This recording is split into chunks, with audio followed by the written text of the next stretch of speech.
정감록이 전한 최후의 심판과 구원의 비밀. 정감록은 조선시대 민간에서 전승되어 온 비결서입니다. 정감록의 비결은 너무도 오랜 세월 동안 민중의 심성 속에 흘러들어와 이제는 하나의 민중신앙과 같은 힘을 지니게 되었습니다. 정감록에서 핵심이 되는 다음 3대 예언은 우리 민족의 선지자들이 도의 경지에서 한 소식을 전한 것입니다. 1. 임진년의 대환란. 사라자수오 여인대화가 인부지라. 화라자수오 18가공이라. 이 예언은 조일전쟁, 즉 임진왜란이 터질 것을 뚫어지게 내다보고 전한 것입니다. 본문을 보면 나를 죽이는 자는 누구인가? 계집 사람이 별을 이고 있는 것이 사람인 것을 알지 못한다고 하였습니다. 여인대화란 외자를 파자한 것으로 외인이 침략하여 화를 당하리라는 말입니다. 그러면 나를 살려주는 자는 누구인가? 18에 공을 더했다 했으니 이는 소나무 송자를 말한 것입니다. 즉 명나라 장수 이여송이 와서 조선을 도와줄 것이라는 암시입니다. 왜군이 출병할 때 당시 일본 공주가 송자를 조심하라고 일렀는데 자세한 내막을 알 리 없는 왜군은 조선에 들어오자 소나무는 물론 송자가 들어간 동네까지도 피해 다녔다는 흥미로운 일화가 전합니다. 2. 병자년의 대환란. 사라자수오 우하횡산이 천부지라. 화라자수오 부토는 온톤이 종토하라. 병자년 1636년에 청태종이 10만 대군을 직접 거느리고 12월 10일에 압록강을 건너 조선으로 쳐들어왔습니다. 남한산성으로 파천한 인조는 45일 만에 성문을 열고 항복하였습니다. 이때 인조는 삼전도에 설치된 수항단에서 신하를 의미하는 푸른 옷을 입은 채 모든 대신과 함께 3배 구고두의 예를 행하였습니다. 높은 자리에 앉은 청태종의 발 아래에서 세자와 대신을 거느리고 3번 절하고 9번 머리를 조아리는 굴욕적인 예를 올린 것입니다. 뒤이어 군악이 울리는 가운데 청국 황제에게 술을 부어 올리는 행주례를 행함으로써 조선은 역사상 씻을 수 없는 가장 큰 치욕을 당하였습니다. 이 병자년 난리에 대해 정감록은 나를 죽이는 자는 누구인가? 비우 아래 뇌산자를 가로 놓았는데 그것이 하늘에서 오는 것인 줄을 모른다고 하였습니다. 이 우하횡산이란 눈설자를 파자한 것입니다. 병자호라는 대설이 쏟아지는 엄동설안에 일어나 산으로 피란 간 사람들이 대부분 얼어 죽었다고 합니다. 옛 선지자는 바로 이 눈보라가 휘몰아치는 설천을 경계하라 한 것입니다. 그러면 이 난리에 나를 살리는 자는 누구인가?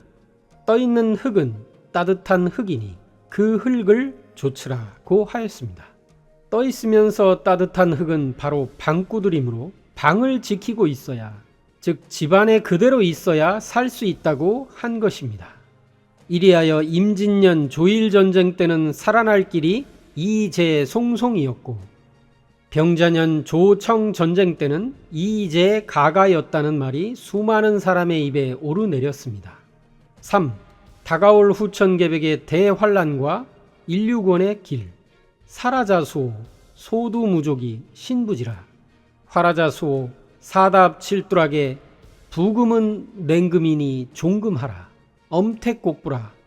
3인일석은 이제전전하니 도하지하라. 말세의 심판기에 나를 죽이는 자는 누구인가?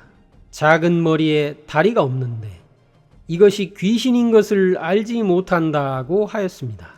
신부지, 여기에 비밀을 풀 수 있는 단서가 있습니다.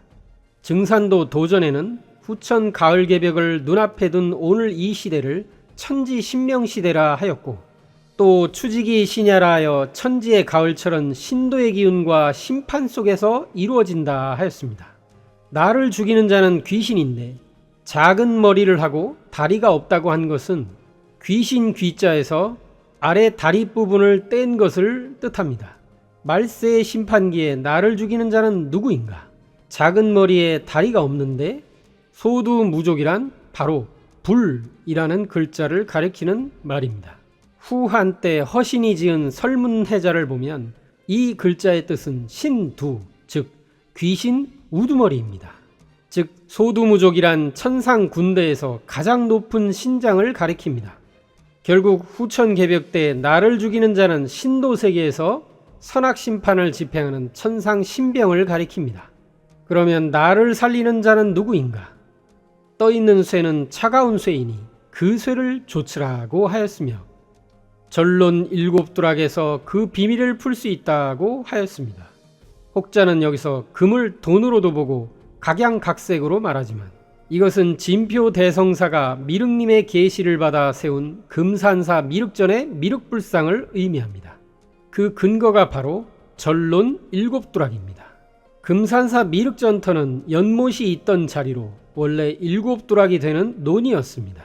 부금과 냉금은 시루 위에 있는 쇠로 만든 차가운 미륵 금불상을 의미하고 종금은 바로 그 미륵부처님을 따르라는 것입니다.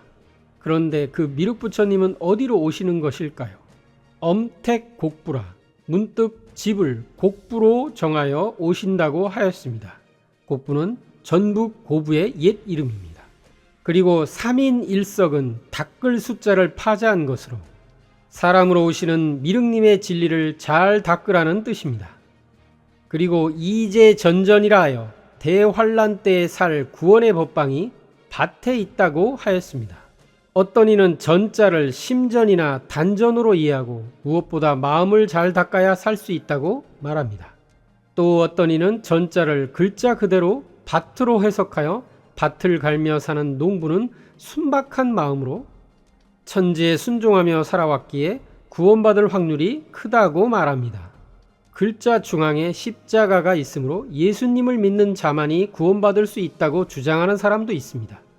이러한 해석이 언뜻 그럴듯하게 들리나 모두 올바른 해석이 아닙니다.